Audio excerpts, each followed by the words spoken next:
The truth occurs. The truth occurs. Hi everyone. Well, the long-awaited results of the CDC Morgellons study are in, and survey says it's all in your head. What a disappointment. I've been waiting for this for like 2 years, and this is what they come up with? They spend $600,000 on this study only to conclude that the fibers under the skin were nothing but cotton from people's clothes and that they found no infectious cause. Morgellons under the microscope, the study uncovered some common threads. Drugs were detected in hair samples from half the patients. They're on drugs, you see? And more than 1/3 of patients had a neuropsychiatric condition. So we're back to make it about mental illness. We should treat mental illness as a real disease so that people with Morgellons really are sick because they're cuckoo. Cuckoo! Despite this study, a lot of people still will insist that Morgellons is a real disease. And you know what? I'm one of them. Probably a lot of these Morgellons sufferers have a real disease, and this is just one big cover-up. All these government agencies, they just serve a corporate agenda, and the last thing they'd want to do is tell the public that there was some kind of weird, strange fiber parasitic infestation, maybe nanotech, that maybe we could even, connect to the chemtrails or GMOs or something like that. They don't want us to be thinking about stuff like that. So I can understand that they would do their best to debunk this. But that doesn't mean that Morgellons really is nothing but delusions of parasitosis. It just means that in this particular study, they didn't find that it was anything but that, and that might have something to do with the study design. So I went and looked at the study, which is right here: clinical, epidemiologic, histopathologic, and molecular features of an unexplained dermopathy. They said 50% had drugs detected in hair samples. Well, actually, they identified 115 patients, and then about 100 and something of them took a survey, but they only physically examined 40 of them. And these were from hair samples, so it doesn't mean that they were using that drug at the time when they were diagnosed. It just meant they had used it at some point. And these drugs were everything from, in a couple of cases, methamphetamine and cocaine, which could give you delusions of parasitosis, and also opiates, which maybe if it was morphine you would be itching, but maybe it was just some codeine that they took, and I don't think that would make them think that there was bugs in their skin.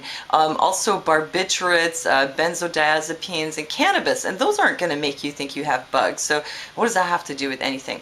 But it was only in 20 people, and like I say, it doesn't mean that they were using drugs at the time and that this was even necessarily connected to their symptoms, but they make it sound like it is.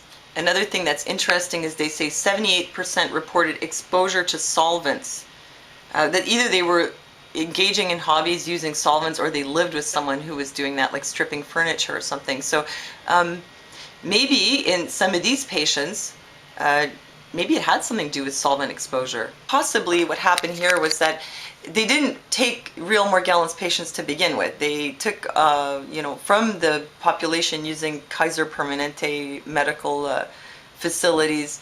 They looked in the database and they took anyone who had some kind of weird skin problem or whose file mentioned delusions of parasitosis and certain things like that. And that's how they selected them. So it's not like they necessarily actually got people who had Morgellons, It's just the way that they choose the sample population that'll set it up that they'll get the results they want, which in this case was probably to debunk Morgellons as a real disease. Other studies have been done on Morgellons. This one is on morgellons.org, OSU findings, Oklahoma State University findings. This is the position statement from Dr. Randy Wymore on the topic of Morgellons. And here are some things that he said. For one, Dr. Wymore is convinced that Morgellons is a real disease, and they've been working with Morgellons patients, he and his team.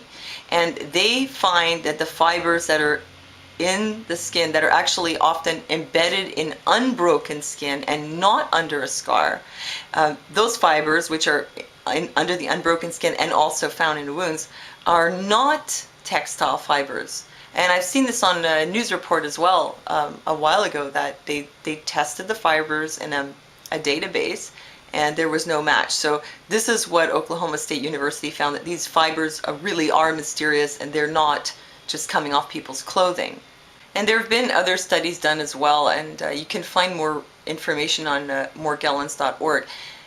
You know, what I'm thinking is the CDC, who is just another arm of the corporate government, you know, in bed with the corporations, like with the FDA, right? Full of corruption and all that.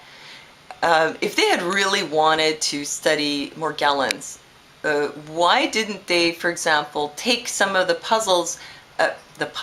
patients identified by Dr. Wymore as having Morgellons? I mean, that would have been a good starting point. Why don't you take the people that are as close to having a diagnosis as possible, and then see whether they have anything in common, instead of just going into a database and taking people who have some symptoms that resemble Morgellons, or, you know, and maybe it would have been good to exclude people who were using any kind of drugs.